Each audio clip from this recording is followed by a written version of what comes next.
Do you actually know what's in your favorite over-the-counter pain reliever?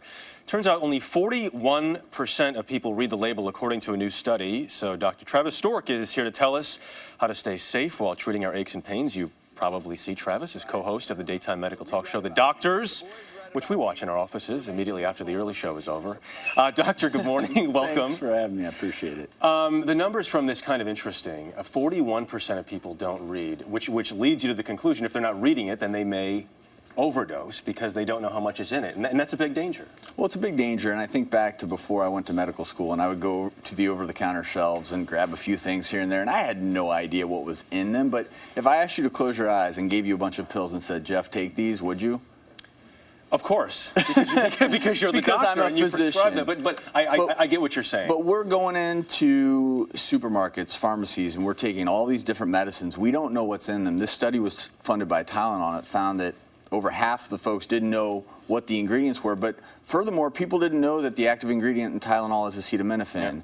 Yeah. Advil and Motrin, the active ingredients, ibuprofen. So it's basically the same thing, and they're basically taking more of the exact same class of medication than they should. That leads to dangerous problems down the road, can lead to liver failure, amongst other things. And some are anti-inflammatory, some are pain relievers. With acetaminophen in particular, the liver damage is potentially something to watch out for.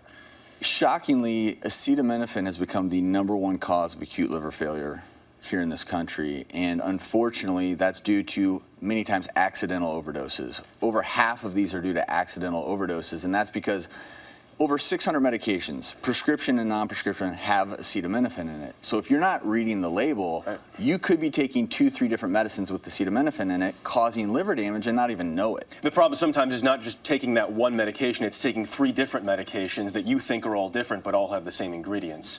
Let's talk about, you got to watch out for yourself first of all when you're taking these medications. But then one of the big concerns that we've talked about here, and it's for my wife and I, when we're giving my son something, you know, he's 18 months old, when people give their kids doses, how to make sure you're giving the right dose, because this is something you're even more worried about. You actually have an example here to show what people can give and how people sometimes mistakenly give out the wrong doses. A lot of times the wrong doses, and a lot of times if a medicine says fever reducer, parents need to know what is that fever reducer. So I have 4 different teaspoons over here. So if it says, oh, give a teaspoon to your child, you can tell that these all give a very drastically different amount of medicine to your child. So what happens is over time, over 3-4 days, your child's sick and you're giving them a quote-unquote fever reducer. Yeah. And if you're giving them a teaspoonful that's not actually a teaspoon, you could slowly be giving them a toxic dose, causing major problems. Because those are all spoons, they're just not all teaspoons. Don't use spoons to measure your children's medicine. And the other crazy thing is infant drops may be more concentrated than the actual children's syrup.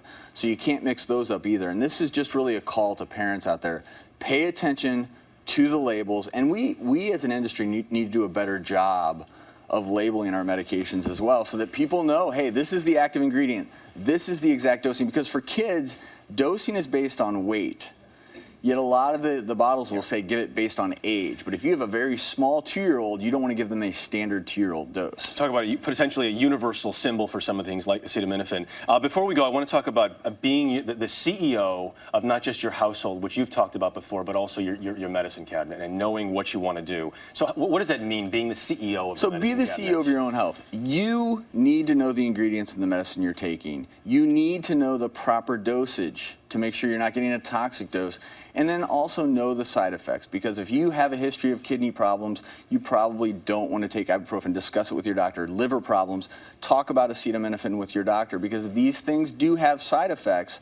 You want to make sure you know with your physician what the best medicine is for you. And no using spoons at all. Spoons are a bad call when it comes to medicine. By the way, you just got engaged. Congratulations. Thank you. I appreciate it. Well done. Dr. Travis Stork, you can see him on The Doctors.